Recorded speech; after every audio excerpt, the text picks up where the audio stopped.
ريحتك خانزه. اعفن وحده شفتها هي نتيا، صابونه غير ب5 دراهم، هي معفونه مسخه خانزه. هادو اسوأ حاجه تقدر تسمعهم شي بنت في حياتها، ولا شي حد يقولهم ليها، ولا شي حد يجي عندها ويقول لها مال ريحتك هكا، ولا مال شكلك هكا، ولا مال فمك في هاد الريحه. اكيد اي بنت كتبغي راسها وكتهتم براسها وكيعجبها راسها وعندها العنايه الشخصيه شي حاجه اللي مقدسه، ما تقدرش ترضى على راسها تسمع بحال هاد لي كومونتير هادو.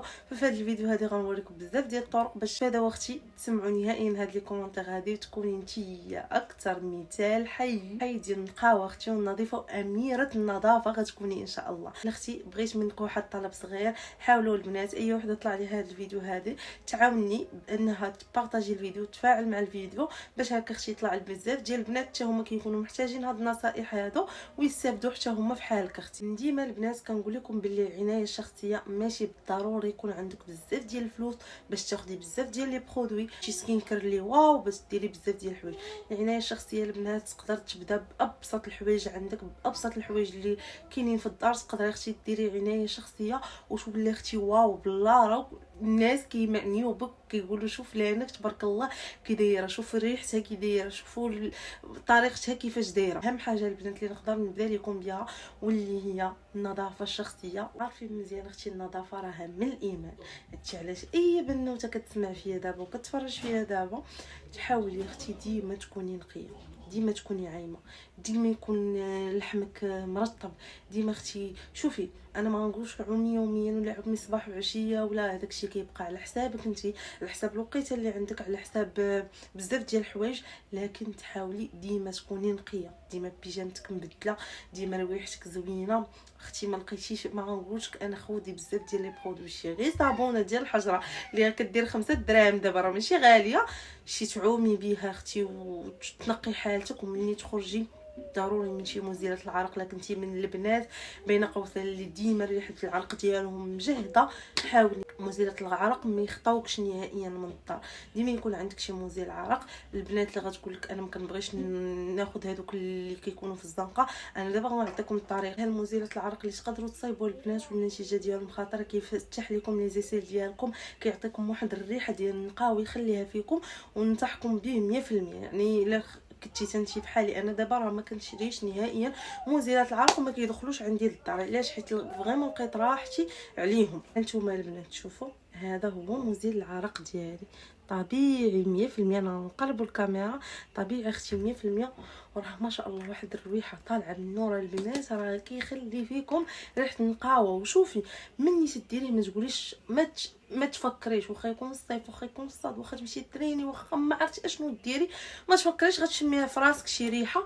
بالنسبه للبنات الطريقه ديالو انا غنعطيها لكم. فالبنات اول حاجه كتاخذوا فيه، انا غنخليكم الفيديو هنايا غنحاول نبعد ديالو. البنات كتاخذوا الشبه، من بعد البنات كطحنوها حتى كتولي بودغ، كتولي هكا الشبه كتحسي بها بودره. كتزيدي عليها اختي اي هكا طالك ديال الوليدات الصغار، بودره ديال الوليدات الصغار عندك في الدار، ولا عندك اختي هاد البودره اللي كتستخدمي نتيا تقدري تستخدميها، كتزيدي عليها واحد المعلقه. ومن بعد البنات كتزيدوا عليها مسك الطهاره. انا كنستخدم هاد المسك هذا الابيض، ونتيا تقدري تستخدمي اما مسك الرمان ولا المسك اي نوع ديال المسك بغيتي. حتى المسك اختي هذاك تشري هذيك ديال كيكون مربع اللي كيتحك تقدري تستخدمي، ماشي بشرط تستخدمي هذا السائل هذا.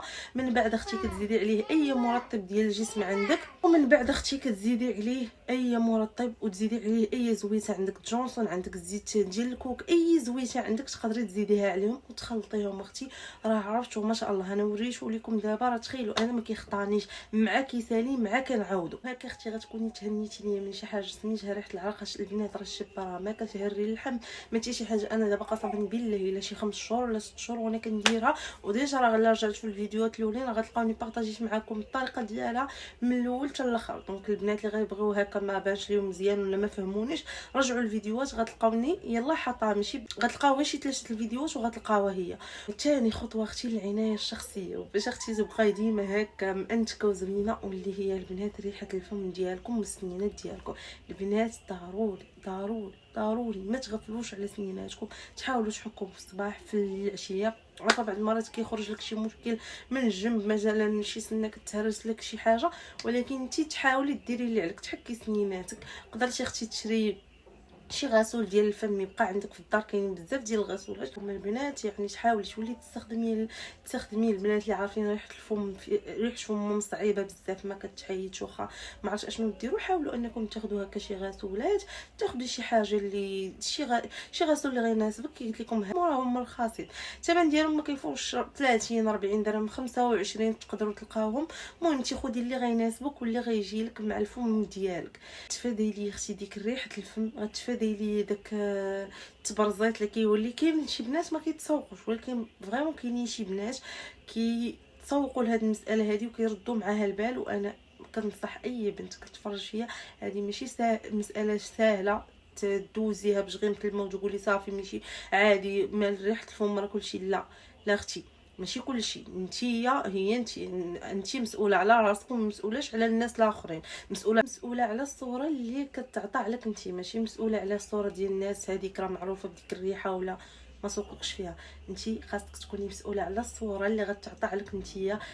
علاش اختي ما يتخدش عليك داك الانطباع ديال النقاوه وريحه الانوثه، وفين ما تسلمي عليها ريحتها زوينه، وفين ما تسلمي عليها مقاده ومتوله بهذا المعنى هذه. اما فلانه شو كي دايره ولا فلانه علاش غتاخذي انت ديك الفلانه اللي خايبه، اللي عندها ديك الصفه الخايبه تاخذيها انت كمثال لك؟ لا، نشوف شي انسان اخر اللي شوفي تبارك الله شحال متوله، شوفي لبساتها شحال زوينين، شوفي ريحتها ديما نقيه. يعني نشوف ديما، ما نشوفش الناس اللي كفس مني، لا ديما نشوف الناس اللي احسن مني ناخذ. ما نحسدهمش البنات، كنأكد عليهم. عرفت شو انا علاش كنهضر بالطريقه؟ حيت فريمون عارفه عندي بنيتات مراهقات، دونك كنحاول انني نوصل لكم المعلومه كامله. يعني ما نحسدش الناس، لكن نحاول ناخذ الناس اللي متولين وسميتو هما اللي نبغي نتمثل بهم ونبغي ندير بحالهم. وهاد القضيه هذه راه تقدري تخدمي بها في كاع الامور ديال حياتك اختي، ماشي غير بالنسبه للنقاوه. بالنسبه لهادشي ديما نشوف شي ناس اللي احسن مني في واحد الحاجه ما نحسدهمش، ولكن نبغي نكون بحالهم ونبغي ندير بحالهم. ثالث حاجه البنات اللي غنهضر لكم عليها هي الفم ديالك. البنات بالنسبه للفم ديالهم انا عارفه بزاف سيرتو في هاد الوقيته هذه الفم كيتقشر، الفم كينشف، الفم يعني فمك كيولي شاحف وما عرفتش اشنو.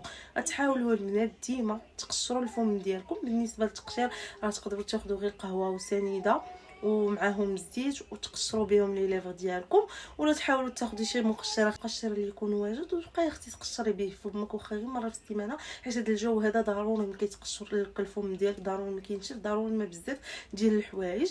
تحاولي سيرتو كاينين شي بنات اللي كتكون عندهم ديك القشره خايبه في فمهم، يحاولوا يتفاداو هذا الامر هذا. وثاني حاجه من بعد ما تقشري فمك وداكشي حاولي ترطبيه. المرطبات راه موجودين عندك اختي، والو ما عندك باش شريتي شي حاجه واخا المرطب راه تقريبا كيدير 100 ريال 5 دراهم، يعني لا غلا على مسكين.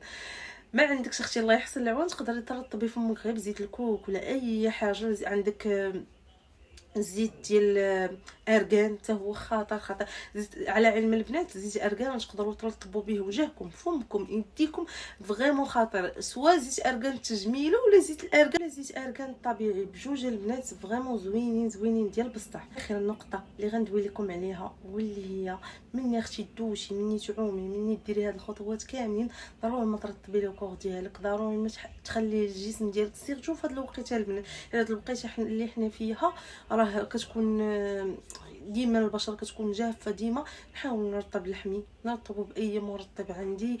نشري اختي غير نيفيا، نشري اي مرطب يكون زعما على قد جيبك وعلى قد فلوسك. اما لا عندك الفلوس راه اكيد غتهلاي اختي في راسك، وقد ما عطيتي العنايه الشخصيه قد ما انت كترتاحي، وقد ما انت كيبان فيك واحد التحسن اللي كبير.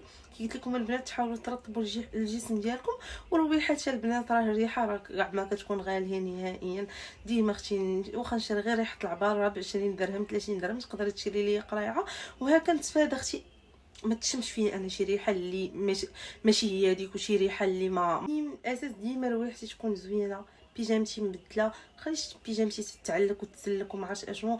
وحاولي تعومي نهار لا مهم، يعني ديري جهدك باش اختي تبقى ديك الصوره زوينه. وهذا الشيء البنات قسما بالله الا الانطباع اللي كيتخاد عليكم كيبقى عليكم. تخاد عليك داك الانطباع ديال زوينه ونقيه ومتوله، هذا الشيء غتبقاي تسمعي حياتك كامله.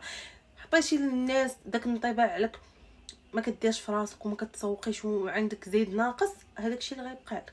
يعني انت اللي غتخلي الناس يحكموا عليك بالصوره اللي انت بغيتي يحكموا عليك بها.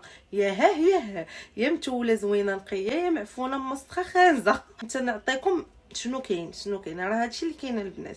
يا هادي يا هادي. بقى لي غنقول لكم استودعكم الله الذي لا تضيع ودائعه، ونتلاقاو في الفلوق الجاي ان شاء الله. الا عجبك هذا النوع ديال الفيديوهات خليو لي في كومونتير باش ندير لكم بارطو في العنايه، وهكا غتستافدوا اكثر واكثر. فنتلاقاو في الفيديو الجاي ان شاء الله.